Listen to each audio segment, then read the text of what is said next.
beliau hingga saat ini.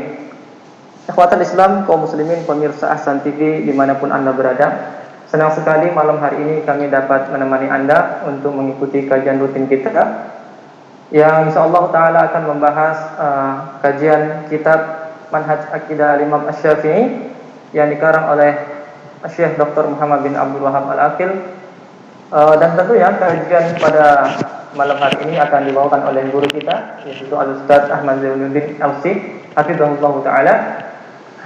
Dan pemirsa Ahsan TV, selepas materi yang akan disampaikan oleh Ustaz nanti, kami akan membuka segmen tanya jawab.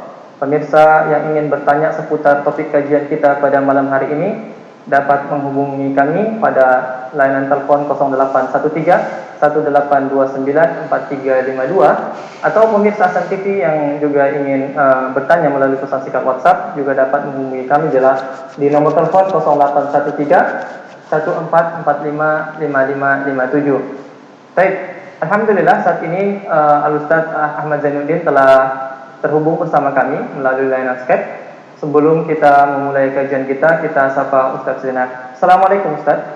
Waalaikumsalam warahmatullahi wabarakatuh. Bagaimana kabar Ustaz? Alhamdulillah baik, dan semoga seluruh pemirsa Ahsan TV juga dalam keadaan sehat walafiat. Ustaz. Baik, pemirsa Ahsan TV, langsung saja kita menyaksikan dan menyimak kajian kita malam hari ini.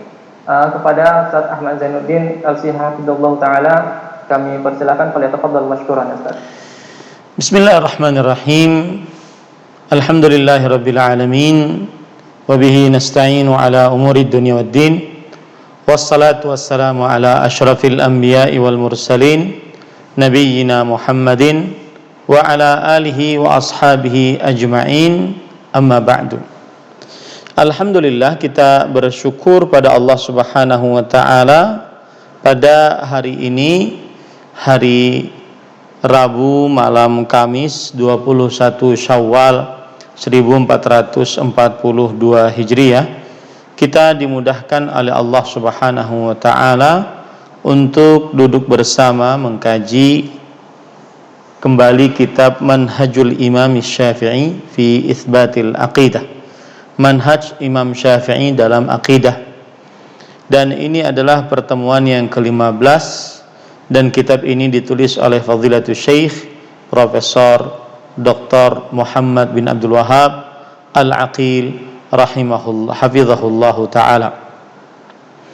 Salawat dan salam semoga selalu Allah berikan kepada Nabi kita Muhammad sallallahu alaihi wa ala alihi wasallam, pada keluarga beliau, para sahabat, serta orang-orang yang mengikuti beliau sampai hari kiamat kelak. Dengan nama-nama Allah yang husna dan sifat-sifatnya yang ulia, kita berdoa, Allahumma inna nas'aluka ilman nafi'an wa rizqan tayyiban wa amalan mutaqabbala. Wahai Allah, sesungguhnya kami memohon kepada Engkau ilmu yang bermanfaat, rezeki yang baik, dan amal yang diterima. Allahumma amin. Ahibati hafizakumullah, para pemirsa Ahsan TV dan seluruh kaum muslimin yang mengikuti kajian ini dimanapun berada. Pada kesempatan kali ini kita melanjutkan membaca kitab Manhajul Imam Syafi'i rahimahullahu ta'ala fi Itsbatil Aqidah. Manhaj, metode Imam Asy-Syafi'i rahimahullah di dalam penetapan akidah. Dan kita sudah sampai kepada al-mabhatsus tsalits, usulus Syafi'i fi itsbatil aqidah. Pembahasan yang ketiga, pokok-pokok ajaran Imam Asy-Syafi'i dalam penetapan akidah. Dan sudah kita pelajari al-aslul awwal, al-iltizamu bil kitabi was sunnati wa taqdimuhuma 'ala al-'aqd. Pokok ajaran yang pertama dari Imam Asy-Syafi'i rahimahullah adalah berpegang teguh kepada Al-Quran dan Sunnah dan mengedepankan keduanya di atas akal. Dan ini sudah kita pelajari panjang lebar. Kemudian kita kita pada pokok ajaran yang pertama ini juga sudah membaca sub dari bab, yaitu makanatus sunnati indal imam Syafi'i rahimahullah. Kedudukan sunnah Rasul sallallahu alaihi wasallam menurut Imam Asy-Syafi'i, wa radduhu ala man ankara hujjiyataha, dan bantahan Imam Asy-Syafi'i rahimahullah atas orang yang mengingkari hujjah sunnah Nabi Muhammad SAW, mengingkari sunnah Rasul SAW sebagai landasan hukum, Kemudian kita juga sudah membahas raddul Imam Asy-Syafi'i rahimahullah ala man ankara hujjiyatas sunnah, yang artinya bantahan Imam Asy-Syafi'i rahimahullah atas orang yang mengingkari sunnah sebagai sandaran hukum. Dan di dalam kitab ini dijelaskan bahwa orang-orang yang mengingkari sunnah sebagai sandaran hukum ada 3 macam. Yang pertama, allati angkaratis sunnata jumlatan wa tafsilan, yang mengingkari sunnah Rasulullah SAW baik itu secara umum ataupun secara rinci, dan mereka tidak menganggap bahwa sunnah Rasulullah SAW sebagai usulut tasyri' al-islami, pokok ajaran pensyariatan Islam, ya, dengan alasan bahwa annal Qur'an al-Karim qad ishtamala ala kulli syai', Al-Qur'an yang mulia sudah mengandung segala sesuatu, kata mereka seperti itu. Wa annahu la yumkinu litminan ila al-ahadits allati yarwiha ar-ruwatu wa hum basharun yajuzu alaihimul khata'u wan nisyan. Dan mereka mengatakan kita tidak bisa tenang bersandar kepada hadis Rasul sallallahu alaihi wasallam yang diriwayatkan oleh para perawi, dan mereka adalah manusia-manusia yang boleh salah dan juga lupa. Ini alasan mereka kenapa mereka menghina atau menolak sunnah Rasul sallallahu alaihi wasallam sebagai hujjah, sebagai alasan sandaran hukum, ya, mereka menolak akan hal ini.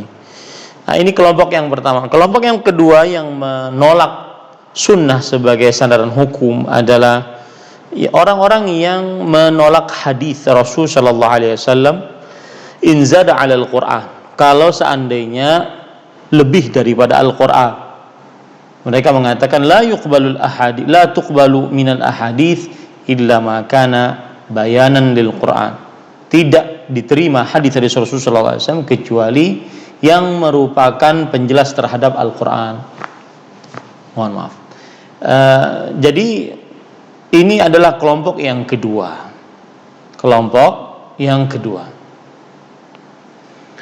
Mereka tidak menolak semua hadis, akan tetapi mereka menolak hadis-hadis yang merupakan penambah dari Al-Qur'an. Kata mereka, Al-Qur'an, hadis itu fungsinya hanya untuk untuk menjelaskan Al-Qur'an. Kalau lebih dari itu mereka tolak. Kemudian kelompok yang ketiga yang menolak hadis Rasul sallallahu alaihi wasallam atau menolak sunnah Rasul SAW sebagai sandaran hukum adalah allati rafadhatil hadits al-ma'ruf bi haditsil ahad mahma kanat darajatu ruwatuhu minal adalah wadh-dhabti wa la tuqbalu minal hadits illa ma tawatara anin nabi sallallahu alaihi wasallam. Yaitu kelompok yang menolak hadis-hadis yang dikenal dengan hadis ahad. Bagaimanapun derajat hadis ahad tersebut, apakah derajatnya itu rawi-rawinya seluruhnya orang yang kuat hafalannya, kemudian bagus budi pekertinya, mereka mengatakan tidak diterima hadis kecuali yang mutawatir. Nah, 3 kelompok ini dibantah, disanggah oleh Imam Asy-Syafi'i rahimahullahu taala. Sekarang kita akan lihat bagaimana Imam Asy-Syafi'i rahimahullah membantah 3 hadis ini, atau 3 kelompok ini maksud saya. Imam Asy-Syafi'i berkata, Allah Azza wa Jalla berfirman dalam surat Al-Jumu'ah ayat 1 ayat 2 maksud saya, "Walladzi ba'atsa fil ummiyina rasulan minhum yatlu 'alaihim ayatihi wa yuzakkihim wa yu'allimuhumul kitaba wal hikmah wa in kanu min qablu lafi dhalalin mubin." Kata Imam Asy-Syafi'i, dalil yang menunjukkan bahwasanya sunnah Rasul sallallahu alaihi wasallam adalah hujjah, sandaran hukum, yaitu surat Al-Jumu'ah ayat 2. Huwallazi, dialah Rasulullah sallallahu alaihi wasallam yang diutus di tengah orang-orang yang buta baca tulis.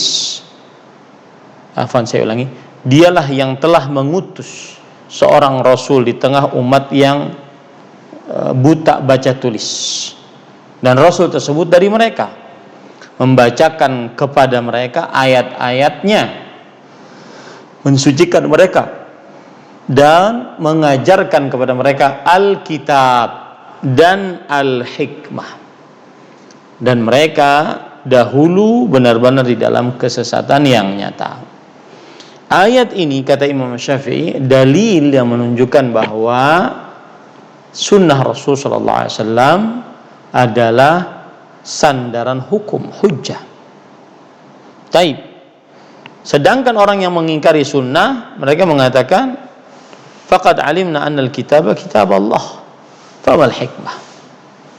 Kata mereka, sungguh kita mengetahui bahwa Al-Quran adalah kitabullah. Lalu yang dimaksud dengan hikmah apa? Kata Imam Asy-Syafi'i rahimahullahu ta'ala, yang dimaksud dengan hikmah adalah sunnatu Rasulullah sallallahu alaihi wasallam. Yang dimaksud dengan hikmah adalah sunnatu Rasulullah sallallahu alaihi wasallam. Taib. Kemudian orang yang mengingkari sunnah sebagai sandaran hukum mengatakan, afayahtamilu an yakuna yu'allimuhumul kitaba jumlatan wal hikmata khasatan wa hiya ahkamu. Apakah mungkin Allah Subhanahu wa taala mengajarkan Al-Qur'an secara global, sedangkan mengajarkan hikmah secara khusus, dan dia adalah hukum-hukum tentang hikmah tersebut, tentang Al-Quran tersebut. Jadi orang-orang yang mengingkari sunnah Rasul sallallahu alaihi wasallam, mereka mengatakan bahwa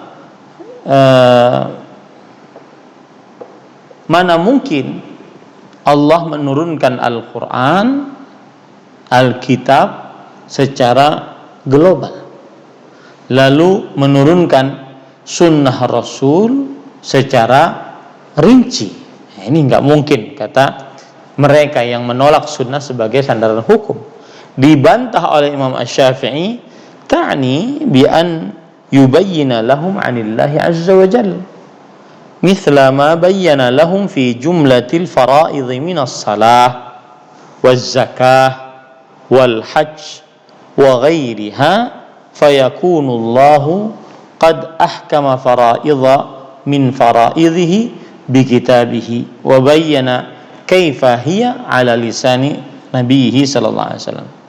Yang dimaksud ayat ini adalah bahwa Allah Subhanahu wa taala menjelaskan bagi mereka tentang Allah Subhanahu wa taala seperti apa yang ada di dalam hukum ahli waris.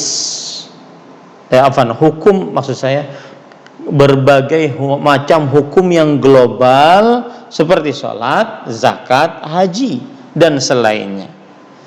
Maka Allah Subhanahu wa taala telah menetapkan kewajiban-kewajibannya secara global di dalam Al-Qur'an.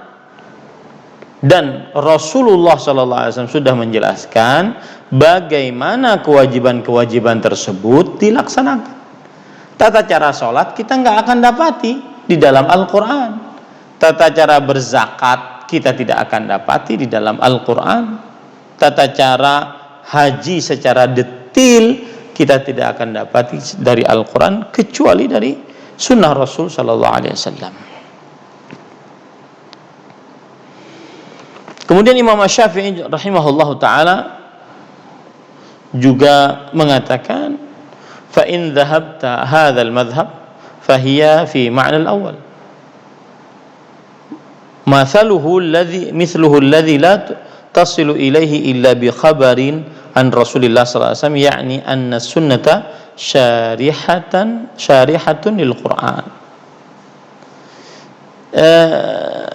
Ini menunjukkan, kata Imam Asy-Syafi'i rahimahullah, bahwa sunnah Rasul sallallahu alaihi wasallam adalah penjelas dari Al-Quran yang global. Kita diperintahkan untuk sholat, wa aqimus shalah, bagaimana mau sholat kalau seandainya tidak ada rinciannya, tata cara sholatnya.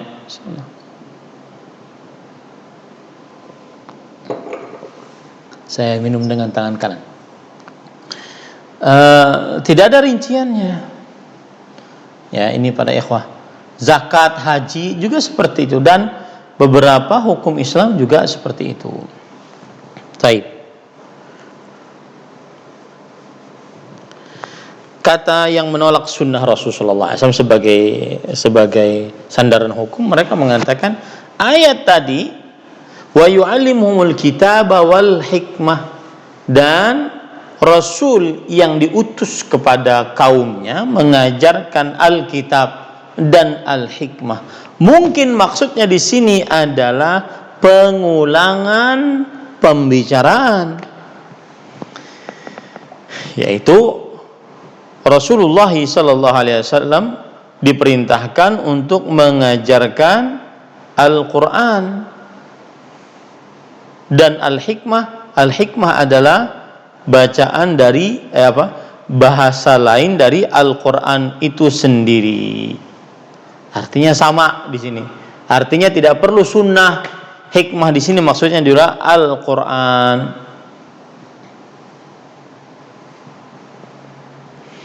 Kemudian Imam Asy-Syafi'i rahimahullah mudah saja menjawabnya. Taib, kalau seandainya Anda mengatakan Alkitab dan Al-Hikmah dalam surat Al-Jumu'ah ayat 2 itu maknanya sama dan itu adalah pengulangan kata saja, maka sekarang coba kata Imam Asy-Syafi'i, ayyuhum aula bihi idza dzukiral kitabu wal hikmatu an yakuna syai'aini aw syai'an wahidan. Mana pemahaman yang lebih tepat kalau disebutkan Alkitab dan Al-Hikmah? Apakah dia maksudnya satu ataukah dua? Ya tentunya dua dong. Nah ini para ikhwan yang dirahmati oleh Allah Subhanahu wa ta'ala. Kemudian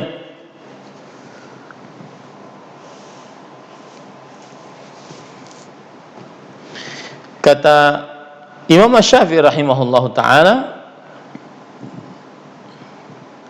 fa'adharuhuma awlahuma fil Qur'ani dalalatan ala ma qulna wa khilafu ma dhahabta ilaih. Dan yang paling kuat dari pendapat itu, apakah Alkitab dan Al-Hikmah ini satu makna atau Alkitab sendiri, Al-Hikmah sendiri, sehingga Al-Hikmah di sini maksudnya sunnah, maka yang paling jelas dan paling benar pendapatnya dalam Al-Quran adalah yang ditunjuki atas apa yang kami katakan dalam Al-Quran, dan berbeda dengan pendapatmu, wahai yang menolak sunnah Rasulullah SAW. Lalu penolak sunnah ini mengatakan, mana Al-Quran yang menunjukkan bahwasanya sunnah Rasulullah SAW adalah penjelas dari Al-Quran. Maka Imam Asy-Syafi'i kemudian mengatakan, qaulullah azza wa jalla wadhkurna ma yutla fi buyutikunna min ayatillahi wal hikmah. Ini menunjukkan bahwa ayat ini ya, para perempuan-perempuan dibacakan kepada mereka ayat-ayat Allah, yaitu Al-Qur'an dan Al-Hikmah. Berarti dua di situ. Al-Qur'an maknanya tersendiri, Al-Hikmah maknanya tersendiri.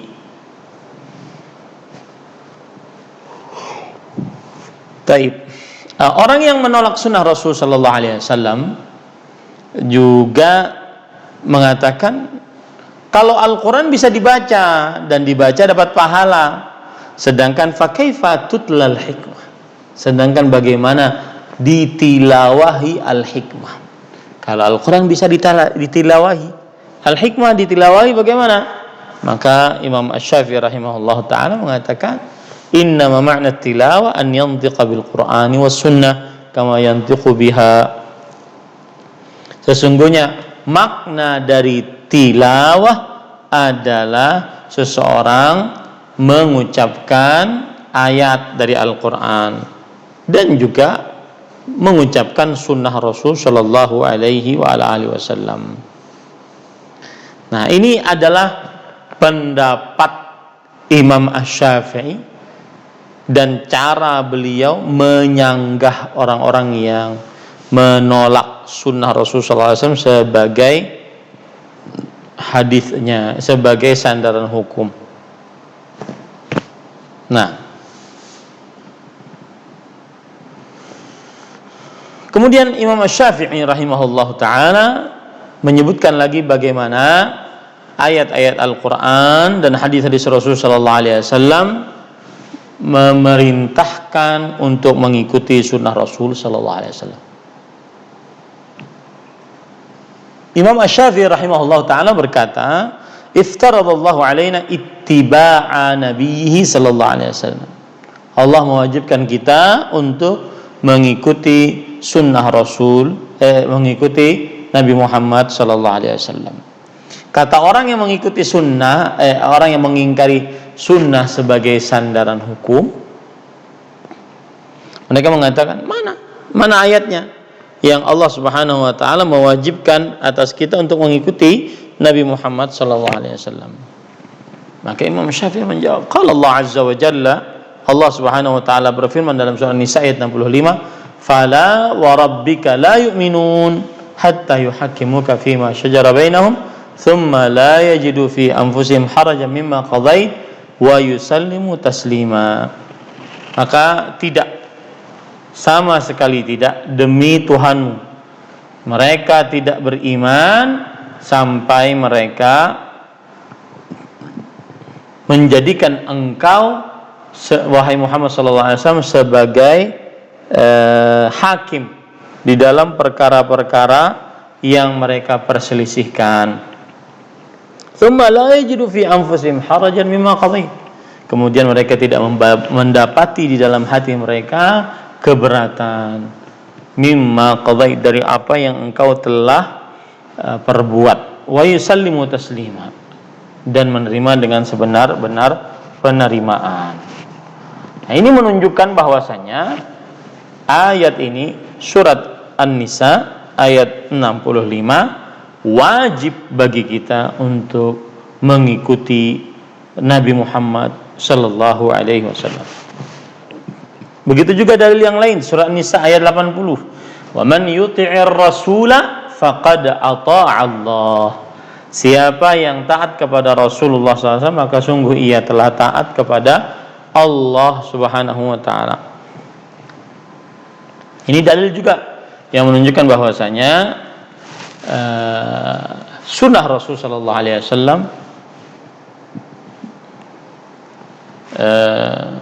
kita ikuti dan kita jadikan sebagai sandaran hukum. Ya. Baik. Kemudian dalil yang ketiga, surah An-Nur ayat 63, dalil yang menunjukkan bahwasanya Allah mewajibkan atas kita umat Nabi Muhammad SAW mengikuti Nabi Muhammad sallallahu alaihi wasallam. Dalilnya adalah falyahdharil ladzina yukhalifuna an amrih an tusibahum fitnah aw yusibahum adzabun alim. Artinya, maka berhati-hatilah orang-orang yang menyelisihi akan perintahnya. Mereka mendapatkan ujian dan di dunia atau ditimpakan kepada mereka siksa yang pedih. Nah, ini dalil-dalil yang dibawakan oleh Imam Syafi'i rahimahullah untuk menekankan wajibnya mencontoh Rasulullah sallallahu alaihi wasallam. Menjadikan Rasulullah sallallahu alaihi wasallam satu-satunya role model. Ya, ini hati-hati jangan sampai menyelisihi beliau. Dan itu dalil yang menunjukkan bahwa sunnah Rasul adalah sunnah Rasulullah sallallahu alaihi wasallam adalah salah satu sumber referensi hukum dalam agama Islam.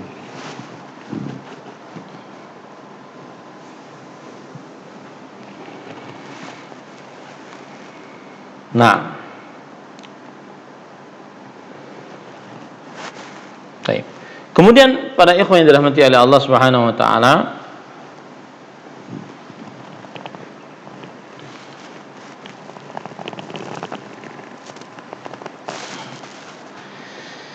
lalu setelah itu Imam Asy-Syafi'i rahimahullahu taala menyebutkan dalil lagi tentang wajibnya mengikuti sunnah Rasul sallallahu alaihi wasallam, yaitu surat Al-Hasyr ayat 7.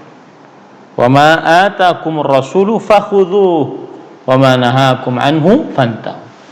Apa yang Rasulullah sallallahu alaihi wasallam bawa datangkan kepada kalian, maka ambillah ia.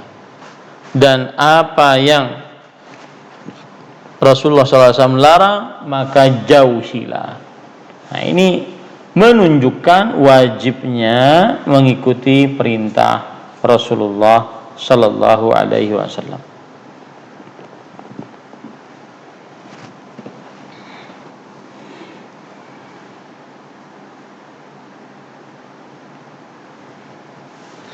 Nah, orang yang menolak sunnah Rasul sallallahu alaihi wasallam mengatakan, itu di dalam Al-Quran pun ada. Dia mengatakan, innahu labayyana fit tanzil anna alaina fardhan an na'khudha alladhi amarna bi wa nantahi amma nahana Rasulullah sallallahu alaihi wasallam. Itu ada kok dalam Al-Quran, kata mereka. Cukup kalau begitu dalam Al-Quran. Bahwasanya Allah Subhanahu wa taala menjelaskan apa yang Allah wajibkan, maka kita kerjakan, dan apa yang dilarang oleh Rasulullah SAW maka kita jauhi. Nah, ini. Maka Imam Syafi'i menjawab, wal fardhu alaina wa ala man huwa qablana wa man ba'dana wahid. Dan kewajiban atas kita umat Nabi Muhammad SAW, atas umat sebelum kita Bani Israel, atau umat setelah kita, tetap wajib hukumnya. Ya.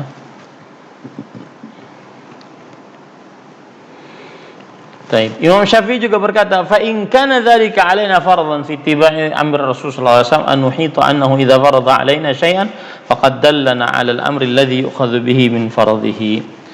Yang artinya, kalau seandainya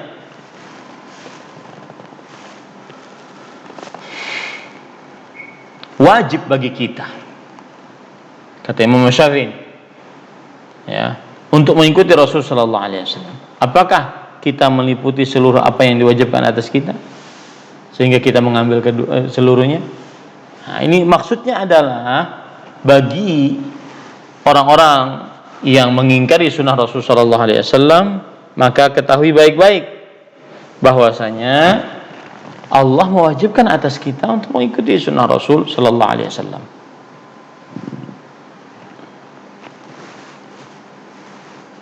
Nah,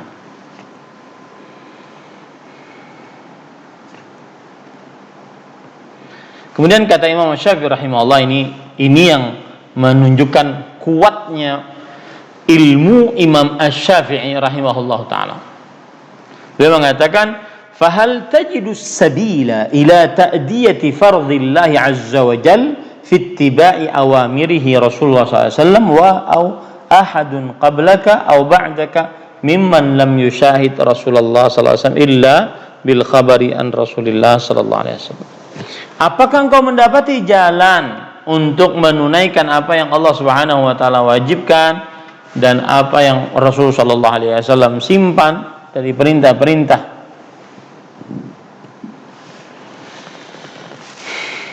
untuk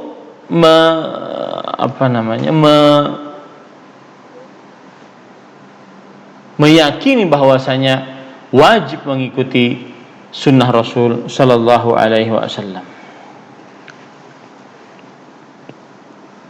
Nah, ini dalil, kemudian juga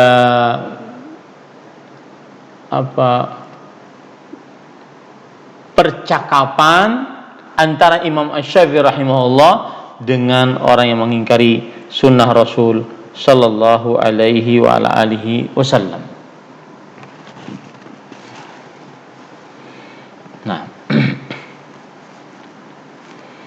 kemudian setelah itu Imam Asy-Syafi'i rahimahullah ta'ala juga bersandar dengan adanya nasikh dan mansukh dalam Al-Quran. Nasikh artinya adalah yang menghapus hukum sebelumnya.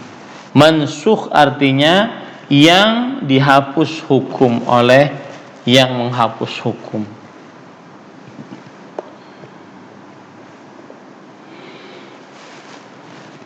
Kata Imam Syafi'i kepada orang yang menolak sunnah Rasul sallallahu alaihi wasallam, kata beliau, yalzamuka fi nasikhil Qur'ani wa mansukhi.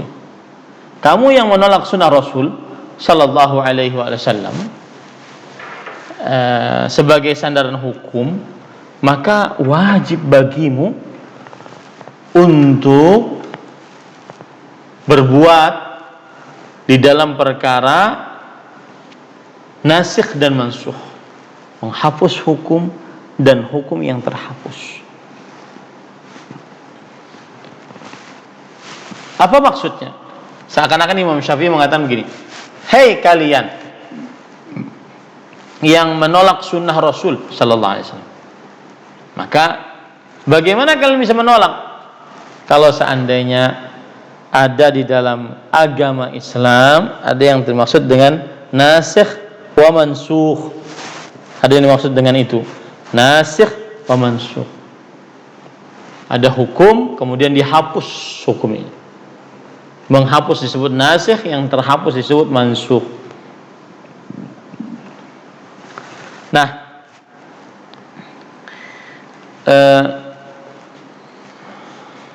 Imam Asy-Syafi'i juga mengatakan, contoh, kata beliau, ya, ada namanya nasikh dan mansukh dalam Al-Quran dan hadis Rasul sallallahu alaihi wasallam. Kutiba alaikum idza hadara ahadakumul maut in taraka khairan al-wasiyatu lil walidaini wal aqrabin.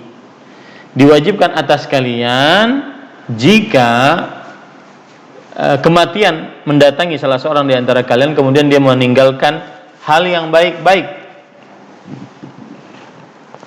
maka itu diberikan kepada para kedua orang tua dan para kerabat. Nah, ini menunjukkan bagaimana Imam Asy-Syafi'i rahimahullah ta'ala membantah orang yang menolak hadis, menolak sunnah dengan alasan bahwa sunnah Rasul sallallahu alaihi wasallam sudah sunnah Rasul sallallahu alaihi wasallam sudah tidak dapat lagi untuk ditolak. Kenapa? Karena kita tidak akan tahu hukum nasikh dan mansukh, hukum yang terhapus dengan hukum yang menghapusnya, kecuali melalui sunnah Rasul sallallahu alaihi wasallam. Ayat tadi, yaitu surat Al-Baqarah ayat 180, menerangkan kepada kita jika salah seorang dari kalian meninggal, kemudian dia mengikuti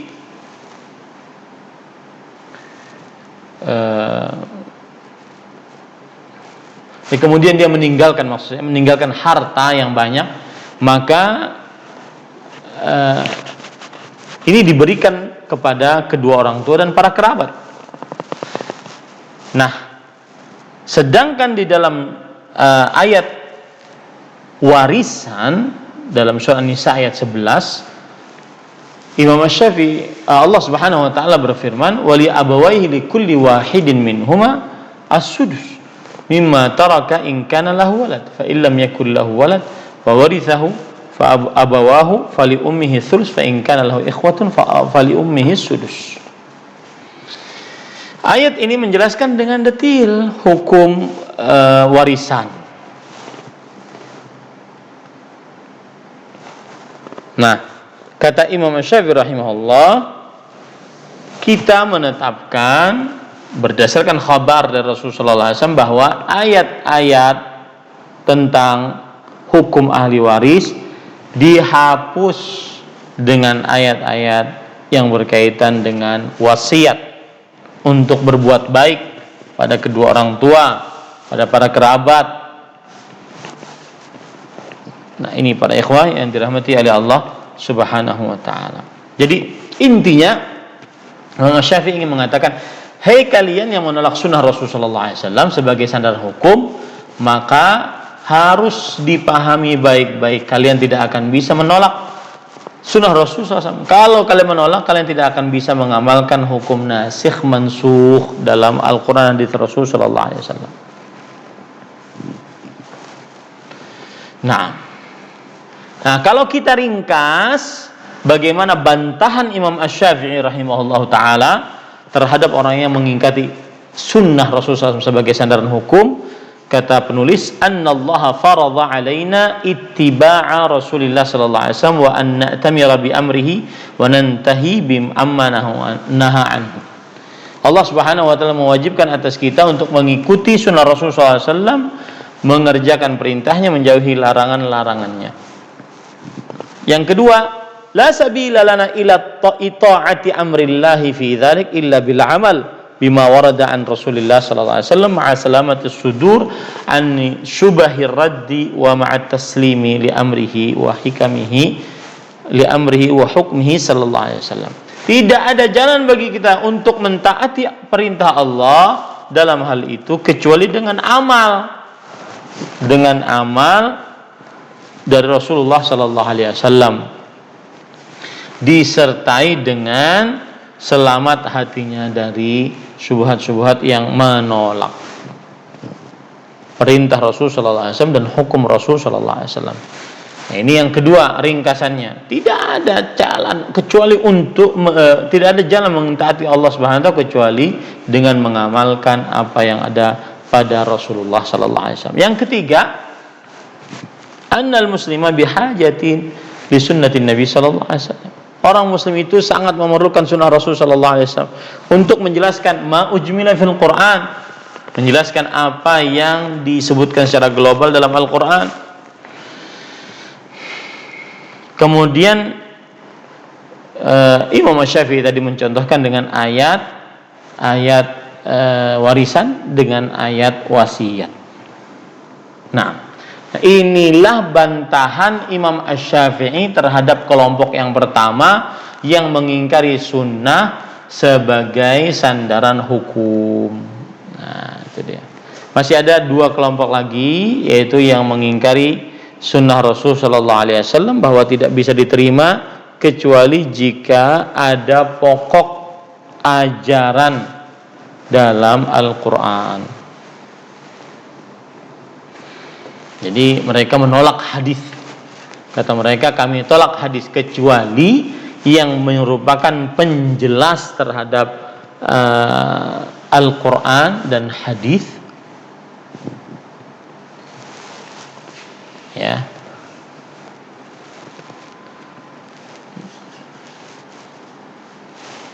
Nah, ini adalah bantahan Imam Syafi'i untuk kelompok yang pertama. Nanti kita membaca bantahan Imam Syafi'i untuk kelompok yang kedua bahwa hadis tidak bisa diterima dari Rasulullah SAW kecuali jika ada pokok dasar di dalam Al-Quran. Ya, jadi hadis nggak bisa diterima kecuali dia penjelas terhadap Al-Quran, tidak berdiri sendiri. Jadi mereka yang ketiga ini paling ringan. Ya, tetapi itu pun merupakan penyimpangan di dalam perkara akidah, yaitu menolak sifat-sifat Rasulullah sallallahu alaihi sifat-sifat Allah Subhanahu wa taala. Taib.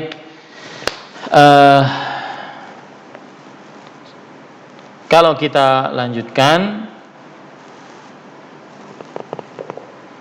maka kita akan membacanya. Kata Imam Syafi'i rahimahullah taala, qala at-ta'ifatu ats-tsaniyah bi anna al-khabara la yuqbalu an Rasul sallallahu alaihi wasallam illa idza kana lahu aslun fil Qur'an, bahwa hadis tidak diterima dari Rasul sallallahu alaihi wasallam kecuali jika ada Al-Qur'annya.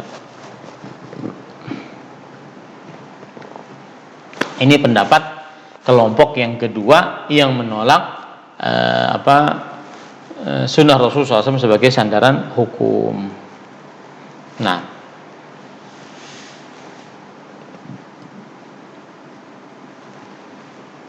saya kira itu cukup. Ya, nanti insya Allah kita akan lanjutkan pembahasan tentang bagaimana Imam Asy-Syafi'i rahimahullah ta'ala menolak atau membantah orang-orang yang menolak sunnah Rasul sallallahu alaihi wa ala alihi wasallam. Saya kembalikan acara kepada pembawa acara, wallahu a'lam. Nah. Jazakumullah khairan wa barakallahu fikum pada Ustaz Ahmad Zainuddin hafizallahu taala atas materi yang telah disampaikan pada malam hari ini. Semoga apa yang telah kita simak barusan dapat menjadi khazanah keilmuan bagi kita semua. Baik, kemudian pemirsa Ahsan TV, selanjutnya kita masuk ke dalam segmen tanya jawab. Pemirsa Ahsan TV yang ingin bertanya secara langsung kepada kami, kepada Ustadz, dapat menghubungi kami di layanan telepon 0813 1829 4352. Atau pemirsa Ahsan TV yang ingin bertanya melalui pesan singkat WhatsApp juga dapat menghubungi kami di nomor telepon 0813 1445 5557. Baik Ustaz, saat ini sudah masuk Ustaz satu pertanyaan dari pesan singkat WhatsApp dari hamba Allah di Bontang Ustaz. Afwan di luar tema Ustaz, mau bertanya bagaimana menasehati saudara yang aktif mengikuti kajian yang tidak berlandaskan hadis Rasulullah SAW, tetapi merasa yakin di kajiannya dan malah menganggap pengajian sunnah yang kami jalani selama ini dianggap aneh dan ekstrim Ustaz. Bismillah, walhamdulillah, wassalatu wassalamu ala rasulillah wa ala alihi wa sahbihi wa man wala. Semua yang seperti ini adalah jawabannya hadis Rasul, al-bayyinah 'alal mudda'i wal yamin 'ala man ankar. Yang menuduh silahkan mendatangkan bukti, yang mengklaim silahkan mendatangkan bukti, yang dituduh merasa tidak sesuai dengan tuduhannya, maka dia boleh untuk mengingkarinya. Jadi seperti sekarang yang lagi ramai, orang yang mendakwahkan Al-Quran, hadis dengan pemahaman para salafus saleh, maka disebut sebagai orang yang suka mengkafirkan, suka meneteskan darah untuk kaum muslimin, sesama kaum muslimin. Maka ini tuduhan, nggak usah ditanggapi, biarkan saja. Ya, nggak usah ditanggapi, karena dia yang harus untuk mendatangkan bukti, bukan kita. Wallahu a'lam. Nah, dapat menjawab pertanyaan dari saudara yang ada di Bontang tadi ya Ustaz ya. Kemudian Ustaz, ini ada pertanyaan kedua, ini juga sepertinya masih di luar tema Ustaz. Tentang Assalamualaikum Ustaz, mohon pencerahannya mengenai witir Ustaz. Bila saya sudah melakukan witir sebelum tidur, misalnya 1 rakaat, dan terbangun untuk tahajud, apa witirnya digenapi lagi? Saya lakukan 2 rakaat lagi misalnya, atau bagaimana Ustaz? Jazakallahu khairan. Bismillah, walhamdulillah, wassalatu wassalamu ala rasulillah wa ala alihi wa sahbihi wa man wala. Ahibati hafizakumullahu ta'ala, hukum sholat tahajud setelah sholat witir, apa hukumnya? Maka jawabannya adalah boleh seseorang mengerjakan sholat tahajud setelah sholat witir.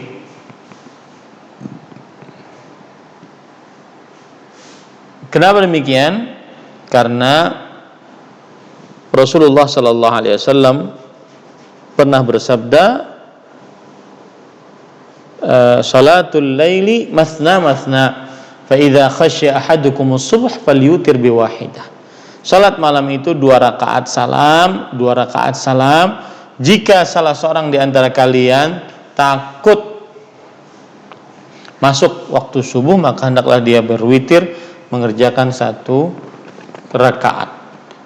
Tetapi tidak diperbolehkan demikian apabila witirnya 2 kali di dalam semalam. Nah, Rasulullah SAW bersabda, la witrani fi lailah. Tidak ada dua salat witir dalam 1 malam.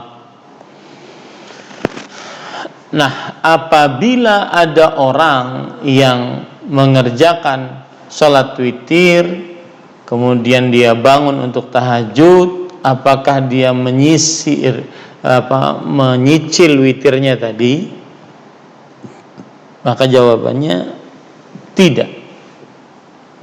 Dia setelah salat witir tidur lalu bangun ingin tahajud, maka dia tahajud 2 rakaat tanpa witir di awalnya 1 rakaat ataupun 3 rakaat atau 5 rakaat, ataupun tanpa witir 2 kali di dalam 1 malam. Wallahu a'lam. Nah. Baik, jazakumullah khairan Ustaz atas jawabannya. Pemirsa Hasan TV yang Allah muliakan, pemirsa Hasan TV yang ingin bertanya seputar kajian pada malam ini, kami ingatkan kembali dapat menghubungi kami di nomor 0813-1829-4352, atau pemirsa Hasan TV yang ingin bertanya melalui pesan singkat WhatsApp juga dapat menghubungi kami di nomor 0813-1445-5557. Kami menunggu penelpon dari pemirsa Hasan TV, namun sepertinya belum ada yang masuk ya. Baik Ustaz, kita lanjutkan lagi Ustaz. Ini ada pertanyaan kembali dari pesan singkat WhatsApp Ustaz. Dari hamba Allah Ustaz di Bekasi, apakah kita berdosa memutus silaturahim kepada saudara kita yang masih suka berbuat bid'ah? Syukran Ustaz. Bismillah, walhamdulillah, wassalatu wassalamu ala rasulillah. Untuk pelaku bid'ah berbeda-beda di tengah kaum muslimin. Apabila ada orang yang ikut-ikutan saja, maka lebih baik dia dieratkan hatinya dengan orang-orang yang tidak mengerjakan perbuatan bid'ah. Jadi tidak serta-merta langsung diboikot, dihajar dalam bahasa Arabnya, tetapi lebih baik dia rangkul, dia jelaskan, sabar untuk menjelaskan bahwasanya ini perbuatan bid'ah, yang sunnahnya ini. Maka dia lebih baik untuk merangkulnya. Kalau seandainya hal tersebut dilakukan oleh orang yang melakukan perbuatan bid'ah dan dia adalah orang yang umum, awam, maka tidak perlu untuk dihajar. Akan tetapi yang perlu untuk dihajar adalah apabila dia mendakwahkan bid'ah dan dia sulit untuk nasihati, maka kita boleh mentahdzir orang tersebut. Jangan duduk belajar dengan orang tersebut, ya. Jangan dekat-dekat dengan orang tersebut, ya, karena dikhawatirkan seseorang akan terpengaruh dengan bid'ahnya. Asyubhatu khattafah wal qalbu dha'ifah. Syubhat itu menyambar-nyambar, sedangkan hati ini lemah. Nah, Alhamdulillah, Ustaz, jazakumullah khairan atas jawabannya. Semoga dapat menjawab pertanyaan dari saudara tadi yang dari Bekasi. Kita masuk ke pertanyaan selanjutnya, Ustaz. Ini ada saudara dari Jember, Ustaz. Assalamualaikum, Ustaz. Saya ingin bertanya, hukum mempelajari materi musik dalam pelajaran sekolah dalam rangka menghadapi ujian sekolah, Ustaz. Sekian, jazakallahu khairan. bismillah, walhamdulillah, wassalatu wassalamu ala rasulillah wa ala alihi wa sahbihi wa man walah. Musik haram, diharamkan oleh Allah dalam Al-Quran dan oleh Rasulullah SAW dalam hadis-hadisnya, dan disepakati oleh para sahabat, para tabi'in, imam yang 4 tentang keharamannya. Maka yang haram tidak boleh dipelajari. Wallahu a'lam. Naam. Semoga dapat menjawab pertanyaan tadi, Ustaz ya.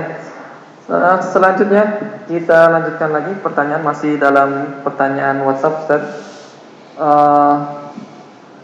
Ini ada pertanyaan selanjutnya dari, sudah ada namanya, Ustaz ya. Assalamualaikum, Ustaz. Saya pernah kajian di sebuah daerah. Penceramahnya menyuruh jamaahnya untuk membeli dagangan yang dijual di sekitar kajian, Ustaz. Walaupun kita tidak membutuhkan, apa sikap yang harus saya lakukan, Ustaz? Dan bolehkah kita membeli sesuai karena iba terhadap penjual tersebut? Bismillah, alhamdulillah, wassalatu wassalamu ala rasulillah. Jual beli akan sah apabila antaradhin minkum, ya, apabila terjadi saling rela antara si penjual dan si pembeli. Allah Subhanahu wa taala berfirman dalam surah An-Nisa ayat 29, ya ayyuhalladzina amanu la ta'kulu amwalakum bainakum bil batil illa an takuna tijaratan an taradhim minkum. Wahai orang beriman, janganlah kalian makan harta-harta di antara kalian dengan kebatilan, kecuali menjadi perniagaan yang berlaku dengan suka sama suka di antara kalian. Maka mungkin yang dimaksud oleh penceramah tersebut adalah, ayo dibeli para pedagang yang di sekitar masjid yang sedang berdagang meskipun dalam keadaan lagi mengadakan kajian Islam ilmiah, ya, lagi mengadakan daurah, maka silahkan dibeli. Nah, ini tidak wajib untuk mengikuti saran tersebut. Lebih lagi kalau seandainya perniagaannya harus dibangun di atas suka sama suka. Wallahu alam. Nah, Baik, insyaallah tadi sudah terjawab ya. Semoga dapat menyelesaikan masalah dari penanya tadi. Dan kami ingatkan kepada para pemirsa Ahsan TV, bagi Anda yang ingin bertanya seputar kajian pada malam hari ini, dapat menghubungi kami di layanan telepon 0813 1829 4352. Atau pemirsa Ahsan TV yang ingin bertanya melalui pesan singkat WhatsApp juga dapat menghubungi kami di nomor 0813 1445 5557. Kita lanjutkan, ada satu pertanyaan lagi, Ustaz, dari pesan singkat WhatsApp juga. Assalamualaikum, apakah warisan dibagi sesuai wasiat orang tua? Apa anak yang membagi tidak sesuai wasiat, apa bisa dicap sebagai anak durhaka? Ini dari Purnomo di Kalimantan Selatan, Ustaz. bismillah, walhamdulillah, wassalatu wassalamu ala rasulillah wa ala alihi wa sahbihi wa man wala. Jawabannya adalah, seorang orang tua yang hendak meninggal kemudian dia menulis wasiat, maka wasiat yang boleh ditunaikan adalah memberikan 1/3 dari harta kekayaan kepada orang yang diwasiati oleh orang tua. 1/3 saja. Lebih daripada itu tidak diperbolehkan.